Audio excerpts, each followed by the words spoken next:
복잡한 세상을 살아가면서 매일 쏟아지는 지식의 홍수 속에서 핵심만 딱 짚어내고 싶은 당신. 네, 잘 찾아오셨습니다. 반갑습니다. 오늘 우리가 함께 파헤쳐볼 이번 심층 분석은 그러니까 당신이 세상을 바라보는 해상도 자체를 완전히 바꿔놓을지도 모르는 그런 거대한 주제입니다. 네, 아주 흥미롭고 또 묵직한 자료를 준비하셨더라고요. 맞습니다.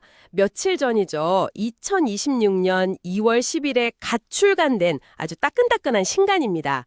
최경수 저자의 일론 머스크의 소름 돋는 미래 예측 50가지라는 책인데요. 이 방대한 자료들을 산더미처럼 쌓아두고 오늘 그 핵심 뼈대만 완벽하게 해체해볼 예정입니다. 기대가 됩니다. 보통 일론 머스크라고 하면 그 뉴스 헤드라인이나 자극적인 썸네일에 등장하는 기행들이 먼저 떠오르실 텐데요. 그쵸. 막 맥락 없이 잘려나간 충격적인 발언들, 뭐 그런 거요. 네. 하지만 오늘의 미션은 그 파편화된 소음이 이면을 깊숙이 파헤치는 겁니다. 여기서 우리가 가장 먼저 렌즈를 교정해야 할 부분이 있습니다. 렌즈 교정이요? 책의 자료들을 종합해보면 머스크의 발언들을 단순히 괴짜 억만장자의 공상이나 예언으로 치부해선 안 된다는 점이 아주 명확해집니다. 아, 단순한 예언이 아니다. 네, 그의 모든 예측은 철저하게 제1원리라는 공학적 렌즈를 통해 도출된 수학적 결과값입니다. 그 제1원리요? 기존의 방식이나 관습은 다 무시하고 어떤 문제의 가장 근본적인 물리적 진실, 그러니까 변하지 않는 상수까지만 쪼개서 다시 생각하는 사고방식 말씀이시죠. 정확합니다. 현재 상황에서 조금씩 개선해 나가는 게 아니고요. 물리학적으로 가능한 것과 불가능한 것만 남기고 모든 것을 제로 베이스에서 다시 설계하는 겁니다. 완전히 처음부터 다시 짓는 거군요. 그렇습니다. 그러니까 이 책에 담긴 무시무시한 경고들은 그가 우연히 던지는 몽상이 아니라 그가 직접 설계하고 있는 문명 설계도의 공정보고서에 가깝습니다. 문명 설계도의 공정 보고서라. 와, 표현이 확 와닿네요. 지금 듣고 계신 당신, 도대체 왜 우리가 이 복잡한 기술적 로드맵을 알아야 하나고요? 막연한 두려움을 지우고 다가오는 이 거대한 파도 위에서 당신 스스로 생존 항로를 설계할 나침반을 쥐어드리기 위해서입니다. 아주 중요한 포인트입니다. 그럼 본격적으로 첫 번째 퍼즐 조각부터 맞춰보죠. 책에서 다루는 지식 노동의 종말과 경제 시스템의 리셋 파트입니다. 네, 노동의 본질이 바뀌는 지점이죠. 보통 우리는 인공지능이나 로봇이 일자리를 빼앗는다고 하면 가장 먼저 기름때 묻은 공장의 육체 노동이 사라질 거라 생각하잖아요? 대부분 그렇게 예측을 해왔습니다. 그런데 자료를 보면 머스크의 타겟은 에어컨 빵빵하게 나오는 사무실입니다. 전문직들의 안락한 혜자가 먼저 무너진다는 건데 물리적인 로봇보다 사무직의 붕괴가 더 빠를 거라는 근거가 구체적으로 뭔가요? 이 대목에서 지식노동의 본질을 데이터의 관점으로 뜯어볼 필요가 있습니다. 변호사가 수천 페이지의 판례를 외우고 회계사가 복잡한 세법을 분석하는 행위는 수백 년간 훌륭한 지적 능력으로 대우받았습니다. 엄청난 공부량이 필요하니까요. 하지만 제1원리의 시각에서 보면 이건 결국 고도의 패턴 인식에 불과합니다. 인간의 뇌라는 매우 느리고 용량이 제한된 하드웨어 안에서 이 패턴을 인식하려면 오랜 시간과 면허증이라는 진입장벽이 필요했던 거네요. 맞습니다. 하지만 그 지능이 무한 확장되는 클라우드로 올라가는 순간 이야기가 완전히 달라집니다. 육체 노동을 대신할 로봇을 만드는 건 물리적인 부품도 필요하고 중력이나 마찰력 같은 현실의 제약도 극복해야 하거든요. 결국 당신이 수백만 원을 주고 고용해야 했던 전문직의 지식은 누구나 전기세 정도만 내면 값싸게 쓸 수 있는 지능형 공공재로 전락하게 됩니다. 전문직의 권위가 지능형 공공재로 해체된다. 와, 이거 정말 섬뜩하면서도 명쾌한 분석이네요. 여기서 책에 등장하는 또 다른 충격적인 예시가 하나 있습니다. 네, 의료계 이야기죠? 맞아요. 화이트 칼라를 넘어 의료계, 특히 외과 의사의 영역까지 테슬라의 휴머노이드 로봇 옵티머스가 압도할 거라는 내용인데요. 인간 의사의 손끝에서 이루어지는 그 미세하고 예술적인 수술을 기계가 대체하는 과정을 머스크는 어떻게 공학적으로 설명하나요? 많은 분들이 의사의 미세한 손기술과 오래 수술 경험을 경외합니다. 저 역시 그렇고요. 하지만 머스크의 공학적 시선에서는 아무리 뛰어난 외과의라도 피로감을 느끼고 수술 도중 미세한 손떨림이 발생할 수 있다는 점에 주목합니다. 아, 인간이기에 피할 수 없는 생물학적 한계군요. 네, 공학의 관점에서는 이건 반드시 제거해야 할 시스템적 결함이자 불확실성입니다. 0.1mm의 오차도 허용하지 않는 완벽한 알고리즘이 로봇에 이식된다면 수술은 더 이상 특정 거장의 고독한 예술이 아니라 전 세계 어디서나 똑같이 다운로드 받을 수 있는 표준화된 소프트웨어 업데이트가 되는 겁니다. 표준화된 소프트웨어 업데이트, 특정 명의에게만 의존해야 했던 최상의 의료 서비스가 무한히 배포될 수 있다면 공학적으로 그보다 완벽한 해결책은 없겠네요. 바로 그겁니다. 책에 따르면 머스크는 의대에 진학해서 수십 년간 기술을 연마하는 과정 자체가 미래에는 시스템적으로 무의미해지며 그저 인간의 신체를 다루고 싶어하는 이들의 값비싼 취미로 남을 것이라 진단합니다. 지금 이 심층 분석을 듣고 계신 당신 아마 당장 현실적인 걱정이 드실지도 모르겠습니다. 일자리가 다 사라지고 전문직도 무너지면 내가 꼬박꼬박 모으고 있는 은퇴 자금은 도대체 무슨 소용이지? 저 역시 책을 읽으면서 제 연금 계좌를 다시 열어보게 되더라고요. 만약 노동이 완전히 사라진다면 은퇴자금을 준비하는 행위 자체의 의미가 퇴색될 수 있습니다. 이걸 이해하려면 앞서 잠깐 언급한 한계 비용의 제로 수렴을 경제 전반으로 확장해 봐야 합니다. 경제 전반으로요? 네. 로봇이 물건의 생산을 전담하고 인공지능이 모든 서비스를 제공하면 원가에서 인간의 인건비가 도련해집니다. 결국 재화와 서비스의 가격이 0에 가깝게 수렴하게 되고 결핍을 전제로 설계된 기존의 경제 공식, 그러니까 돈을 모아서 희소한 것을 산다는 개념 자체가 깨진다는 거네요. 정확합니다. 그렇다면 시장 경제는 어떻게 굴러가는 겁니까? 여기서 머스크가 기본소득, 즉 UBI를 꺼내드는군요. 네. 그런데 이 대목에서 한 가지 명확히 짚고 넘어갈 점이 있습니다. 책에 담긴 이 분석은 좌파적인 복지 정책이나 우파적인 경제 논리를 지지하는 것이 절대 아닙니다. 저희 역시 이 심층 분석에서 어떤 정치적 입장을 대변하는 게 아니라 철저하게 소스 자료에 담긴 내용을 있는 그대로 전달해드리고 있다는 점을 청취자 여러분께 강조하고 싶네요. 맞습니다. 머스크에게 기본소득은 인간을 향한 숭고한 자비나 정치적 복지가 아니라 아주 냉정한 시장 운용비일 뿐입니다. 시장 운영비요? 자본주의라는 거대한 엔진이 멈추지 않도록 윤활유를 붓는 거군요. 그렇습니다. 로봇이 물건을 산더미처럼 만들어도 그걸 사줄 인간에게 돈이 없다면 시스템 자체가 붕괴하니까요. 즉, 승자가 패자에게 판돈을 떼어주어 게임판 자체가 깨지지 않게 만드는 가격 보정장치라는 공학적 접근이 굉장히 흥미롭습니다. 구체적인 예시로 자율주행차의 변화를 들 수 있습니다. 자동차를 사서 하루 종일 주차장에 세워두는 건 공학적으로 엄청난 시스템적 낭비거든요. 낭비죠. 비싼 돈 주고 사서 하루에 한두 시간 타니까요. 머스크의 계획대로 자율주행이 완성되면 당신이 잠을 자거나 집에서 쉬는 동안 당신의 차는 스스로 도로로 나가 로봇택시로 일하며 돈을 벌어옵니다. 자동차가 감가상각되는 짐덩어리가 아니라 나를 대신해 돈을 버는 수익형 로봇으로 변모하는 거네요.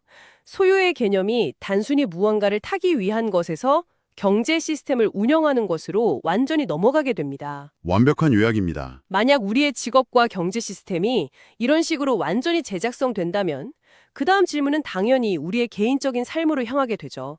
그래서 책의 다음 파트인 가족의 해체와 기계와의 동거가 저한테는 더욱 충격적으로 다가왔습니다. 많은 분들이 이 대목에서 큰 이질감을 느끼실 겁니다. 저는 이 자료를 분석하면서 생명의 탄생 방식 자체가 공학적 공정이 된다는 대목에서 꽤 오래 멈춰 있었습니다.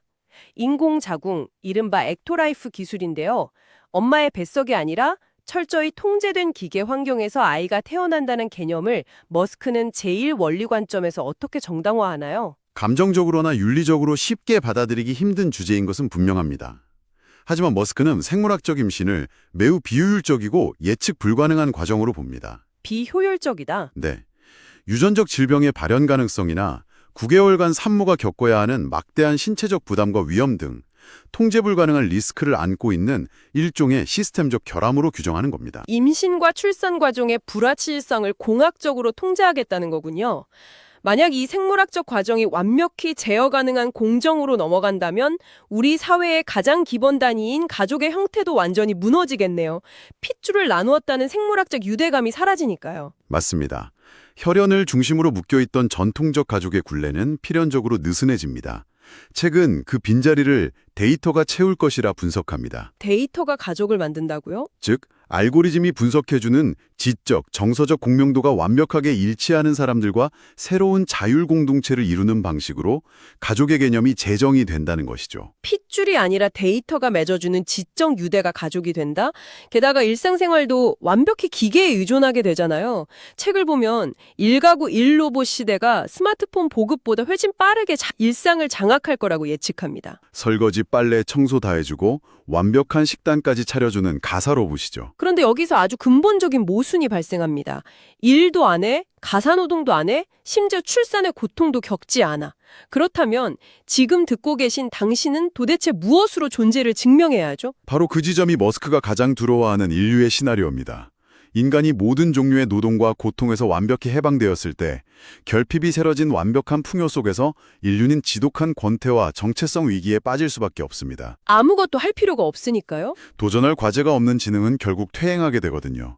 여기서 우리는 머스크가 왜 그토록 회성 위주에 집착하는지 그 진짜 이유를 발견하게 됩니다. 화성이죠. 그건 인류의 거주지를 확장하거나 자원을 탐사하기 위한 우주 개척 프로젝트가 아니었나요? 표면적으로는 그렇습니다.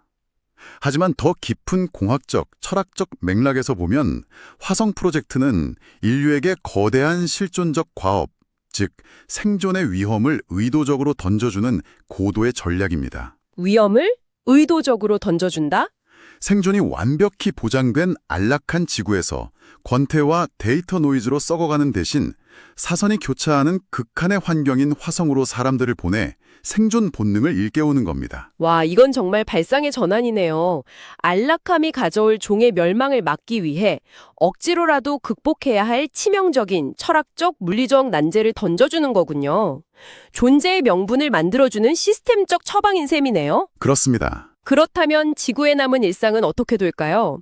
우리 일상에서 사라질 또 다른 핵심 기기로 스마트폰이 언급되던데 이 작은 기기가 사라지는 과정도 상당히 디테일합니다. 외국어 공부가 끝난다는 분석과 연결되더라고요. 뉴럴링크 기술을 생각해 보시면 이해가 쉽습니다. 머스크의 관점에서 인간이 입을 통해 내뱉는 언어라는 매개체는 정보 손실이 너무나도 많은 저대역 폭 프로토콜입니다. 내 머릿속에 있는 복잡한 3차원 이미지나 미묘한 감정을 텍스트라는 좁은 관으로 압축해서 입으로 뱉고 그걸 상대방이 귀로 듣고 다시 자기 뇌 안에서 해석하는 과정이 너무 느리고 비효율적이라는 거군요. 정확합니다. 그래서 뇌에 직접 칩을 심어 뇌파를 데이터로 바로 주고받는 제로 인터페이스 시대가 온다는 예측입니다. 제로 인터페이스. 스마트폰의 작은 화면을 엄지손가락으로 두드리는 시대는 역사 속으로 사라지고 내 생각과 감정이 상대방의 뇌로 직접 스트리밍되는 거죠. 의도와 감정이 100% 투명하게 전달되는데 굳이 영어나 중국어를 수만 시간 들여 배울 필요가 없겠네요. 외국어 학습은 그저 옛날 방식을 즐기는 지적인 취미 생활로 전락하게 될 거고요. 생각과 데이터가 빛의 속도로 오가는 세상에서 그렇다면 우리의 육체와 이를 둘러싼 국가 시스템은 어떤 운명을 맞이하게 될까요? 육체의 진화 그리고 국가의 해체를 다루는 파트죠. 지금 듣고 계신 당신, 1000년을 산다고 생각해 보신 적 있나요? 이 책에 따르면 머스크는 노화를 자연스러운 생물학적 숙명이 아니라 소프트웨어 버그로 본다고 합니다. 이게 도대체 어떤 접근법입니까? 생명공학적 관점에서 인간의 DNA를 코드로 본다면 노화란 세포가 수없이 복제되는 과정에서 쌓이는 일종의 에러, 즉 찌꺼기 데이터입니다. 머스크의 제1원리 사고방식에서는 이 코딩 과정에서 발생한 버그를 물리적으로 수정할 수 있다고 보는 겁니다. 그러니까 수명이 닿으면 자연의 섭리에 순응하는 대신 망가진 장기를 3D 프린터로 찍어내 이식하고 세포를 리프로그래밍하는 일이 마치 자동차 정비소에 가서 엔진 오일을 갈거나 부품을 교체하는 것처럼 표준화된다는 뜻입니다. 육체가 수명이 정해진 운명적 기계에서 끊임없는 유지 보수를 통해 연구에 쓸 수 있는 바이오 시스템으로 변모하는 과정이군요. 그렇습니다. 인간의 수명은 이렇게 무한대로 늘어나는 반면 이 책에서 머스크가 한국을 콕 집어서 아주 뼈아픈 경고를 날린 부분이 시선을 끕니다. 한국의 인구 붕괴에 대한 내용인데요. 머스크는 이를 인공지능의 반란보다 훨씬 더 끔찍한 재앙으로 규정합니다. 네, 세계에서 가장 먼저 인구 붕괴를 겪는 나라로 한국을 지목했죠. 인구가 줄어들면 로봇이 다 알아서 해주니 오히려 쾌적해지는 게 아닐까 싶은데 왜 이게 치명적인 붕괴의 전조라는 거죠? 앞서 말씀드린 대로 이 현상에 대해 어떠한 정치적 판단을 내리는 것은 아닙니다. 오직 머스크의 공학적 분석에 기반하자면 의식 없는 우주는 무의미하다는 철학이 그 밑바탕에 깔려 있습니다. 의식 없는 우주는 무의미하다. 문명이 아무리 압도적인 기술과 풍요를 창조해낸다 한들 그것을 인지하고 향유하며 기계라는 거대한 시스템을 가동할 의식을 가진 주체가 증발해버린다면 어떻게 될까요? 아, 관측자가 없는 우주처럼 그저 텅 빈 고철 덩어리들의 폐허가 될 뿐이라는 거군요. 기록적인 저출산을 겪고 있는 한국의 인구 구조 붕괴는 결국 이 고도화된 문명을 유지할 최소한의 엔진 연료가 고갈되는 것과 같다는 아주 무서운 경고네요. 정확한 비유입니다. 주체가 사라지는 것을 가장 치명적인 시스템 결함으로 보는 것이죠. 한편으로 문명을 굴러가게 하는 사법체계나 도시 인프라 자체도 완벽하게 리셋된다는 분석이 이어집니다. 법정에 동적 법률 시스템을 탑재한 AI 판사가 도입된다고요? 현재 사법 시스템을 공학적으로 보면 너무나 느립니다. 인간 판사의 고뇌를 거치며 재판이 수년씩 지연되는 것은 문명 전체로 볼 때 엄청난 비효율이거든요. 그렇죠. 재판 한 번 받으려면 몇 년씩 걸리니까요. 동적 법률 시스템이란 고정된 법전을 뒤적이는 게 아니라 실시간으로 변하는 사회 데이터를 연산하여 사건 발생과 거의 동시에 정의를 집행하는 체계를 뜻합니다. 법이 사후 처벌이 아니라 사회를 실시간으로 제어하는 즉각적인 코드가 된다는 뜻이군요. 도시 인프라도 흥미롭습니다. 하늘을 나르는 자동차를 만들 줄 알았더니 오히려 땅을 파서 물류와 이동망을 거미줄 같은 지하터널, 즉 지하 루프로 전부 밀어놓겠다고 합니다. 머스크는 평면적인 2차원 도로망에서 발생하는 병목 현상을 도시의 동맥경화로 봅니다. 건물을 3차원 위로 올렸다면 이동망은 지하 3차원으로 뚫어야 한다는 명확한 논리죠. 지상 공간은 어떻게 되나요? 그렇게 되면 지상은 소음과 매연이 없는 오직 인간만을 위한 정원으로 되돌려 놓을 수 있습니다. 사법과 인프라가 이렇게 고도화된다면 국가 안보의 겨냥도 완전히 바뀌겠네요. 더 이상 총알을 쏘고 영토를 점령하는 물리력이 아니라 사이버전이 국가의 존망을 결정짓는다고요? 그렇습니다. 코드 한 줄로 상대 국가의 전력망, 금융 시스템, 자율주행 네트워크를 순식간에 마비시킬 수 있습니다.